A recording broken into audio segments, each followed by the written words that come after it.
जयपुर के सराफा बाजार में एक ब्रांडेड ज्वेलर्स के नाम पर अपनी ब्रांड के नाम से नकली पायल और ब्रेसलेट बेचने की सूचना लगातार कुछ दिनों से कंपनी को मिल रही थी। इस शिकायत की पुष्टि करने के लिए सराफा बाजार में जांच करने के बाद पता चला कि ज्यादातर दुकानदार हूबहू इसी ब्रांड के नाम से दुरुपयोग करते हुए ज्वेलरी बेचते पाए गए। इस मामले की सत्यता जांचने के लिए कुछ दुकानदारों से माल खरीदकर नकली की सत्यता परखी गई। वहीं जांच में सच्चाई सामने आने पर कोर्ट में ये याचिका लगाई गई। इस मामले में 30 हजारी कोर्ट के मजिस्ट्रेट द्वारा एक ऑर्डर जारी किया गया, जिसमें एक लोकल कमिश्नर नियुक्त किया गया, जिसने जयपुर के 3 दुकानों की पहचान कर कोर्ट कार्रवाई की। वहीं इस कार्रवाई में 9 से 10 किलो चांदी प्राप्त की। इस पूरे मामले को लेकर मीडिया के सामने सच्चाई लाने के लिए कंपनी की ओर से लोकल कमिश्नर के साथ प्रतिनिधित्व करने वाले प्रिंस गुप्ता ने जयपुर में पत्रकारों के साथ वार्ता की और प्रेस वार्ता कर पूरे मामले की जानकारी उजागर की।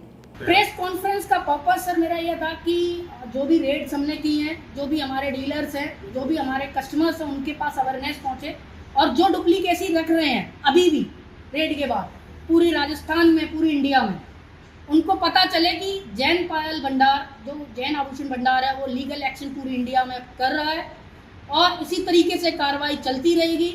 हमारे पास इंडिया में कई सिटीज़ के वेरिफिकेशंस हैं, नाम्स हैं, हम कभी भी किसी भी सिटी में जाके रेड कर सकते हैं। दूसरा, हम लोगों के अंदर अवेयरनेस पहचान बताना चाहते हैं कि भाई आप डुप्लीकेट और ओरिजिनल में डिफरेंस समझ के अपने डिस्ट्रीब्यूटर से लीजिए। अगर माल हमारे डिस्ट्रीब्यूटर से लेंगे तो आपको ओरिजिनल मिलेगा। अगर आप यूं ही किसी से माल ले लेंगे तो आपको अगर डुप्लीकेसी देख के चला जाएगा, देन आप बाद में कहेंगे मुझे तो पता ही नहीं था। क्या फर्क है साहब? सर, अब मेल्टिंग में क्या है सर, प्रोडक्ट में क्या डिफरेंसेस होते हैं? प्रोडक्ट सिमिलर होता है, एक होती है मेल्टिंग। जो भी ज्वेलरी होती है उसकी एक प्योरिटी होती है। जो भी इस माल को बनाते हैं वो अपनी एक प्योरिटी फिक्स करते हैं कि मेरा ये ब्रांड है, मैं इस प्योरिटी में देता हूँ।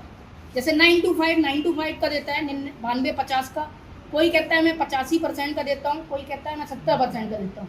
ऐसे ही मेरी कंपनी है, मैं अपनी कंपनी की प्योरिटी 68% बताता हूँ। 68% चांदी होती है, जिसमें मेल्टिंग 68% होती है। अभी जो 10 किलो चांदी पकड़ी गई है, इसमें कितनी चांदी? इसमें जो चांदी होती है वो किसी में 55% होगी, किसी में 45% होगी, किसी में 30% होगी और लोगों को गुमराह किया जाता है कि ये ओरिजिनल जैन है, क्योंकि हमारी जो मेटल है, हमारा जो प्रोडक्ट है वो 68% से नीचे नहीं निकलेगा।